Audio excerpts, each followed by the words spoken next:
Related सेवाएं हैं, गुरु महाराज ने इनको दिया हुआ है और प्रभु जी को स्पेशल महारत हासिल है भगवत गीता में। बहुत सुंदर तरीके से गुह्यम बातें निकाल के जो है बताते हैं, बहुत अच्छे से प्रेजेंट करते हैं। तो आइए सुनते हैं हिज ग्रेस पांडव प्रेम प्रभु जी को।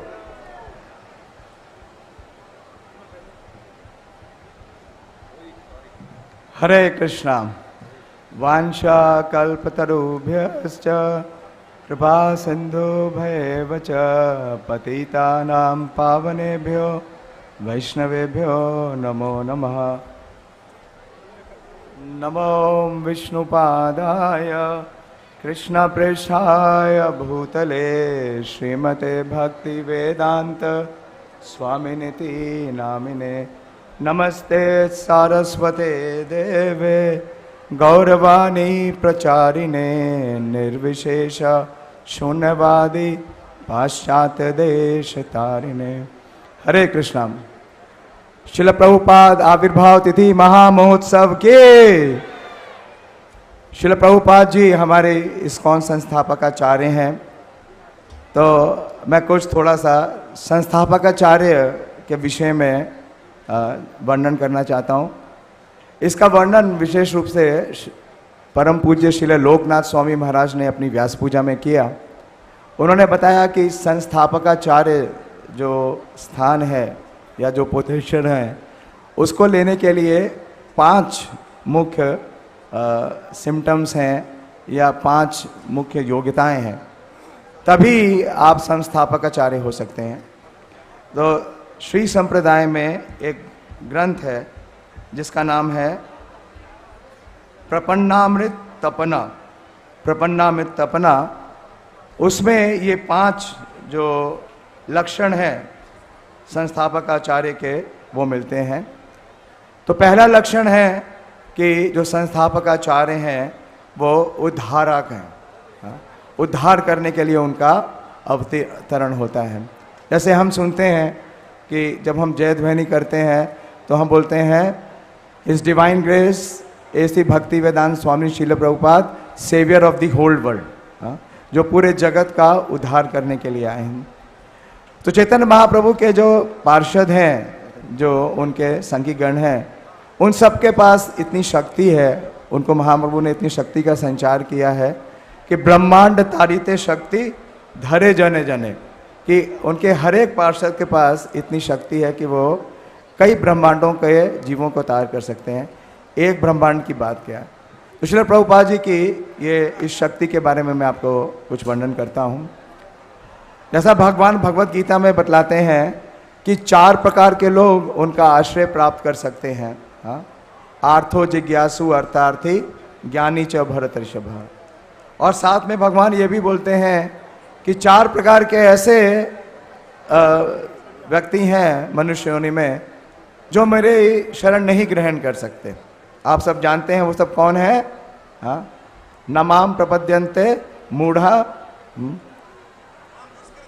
नमाम दुष्कृतिनो मूढ़ा प्रपद्यन्ते नराधमा माया प्रज्ञान और आश्रिम भावम आश्रिता। तो ये 4 प्रकार के लोग भगवान का आश्रय प्राप्त नहीं कर सकते। लेकिन प्रभुपाद जी जब अपनी व्याख्या देते हैं इस श्लोक की, लंबी व्याख्या दी है प्रभुपाद जी ने, उसमें प्रभुपाद जी लिखते हैं कि आज के समय में 99.99% लोग नराधम हैं। कितने? 99.99%। तो फिर अगर उनको कृपा नहीं देंगे तो चैतन्य महाप्रभु का अवतीर्ण करने का जो प्रयोजन है वो सफल नहीं होगा। तो प्रभुपाद जी क्या करते हैं, जो नराधम है उन सबको भी नरोत्तम बनाते हैं। कैसे? अपनी कृपा दे करके। और उसका एग्जाम्पल बताता हूँ। 1972 में एम्स्टर्डम में प्रभुपाद जी ने मंदिर का शिलान्यास किया और शिलान्यास के बाद प्रभुपाद जी दीक्षा दे रहे थे। तो उस दीक्षार्थियों में एक ऐसे भी व्यक्ति थे, बिल्कुल नए थे, लेकिन वो कसाई का कार्य करते थे, प्रोफेशनल बुचर थे, प्रोफेशनल कसाई। तो जब बाकी भक्तों को पता चला कि वो कसाई है तो प्रभुपाद जी के वरिष्ठ शिष्यों ने जाके प्रभुपाद जी से कहा कि प्रभुपाद जी आप इसको दीक्षा मत दीजिए क्योंकि he is a cow killer, वो गायों की हत्या करता है। तो प्रभुपाद जी ने उन्हें कुछ नहीं कहा। तो सब दीक्षा का समय आ गया, प्रभुपाद जी दीक्षा देने लगे। तो दीक्षा का जब क्रम चल रहा था तो उस व्यक्ति का भी नंबर आया। तो प्रभुपाद जी ने उसका नाम पुकारा और वो सामने खड़ा हो गया। तो प्रभुपाद जी ने पूछा कि 4 नियम क्या हैं। तो उसने 4 नियम बताए कि, तो प्रभुपाद जी ने कहा कि नो मोर काउ किलिंग, आज के बाद किसी भी गाय को काटना नहीं। और प्रभुपाद जी ने उनको दीक्षा दे दी। ये केवल शिला प्रभुपाद ही कर सकते हैं, और कोई आचार्य ये कार्य नहीं कर सकते, क्योंकि वो क्या है, वो उद्धारक है।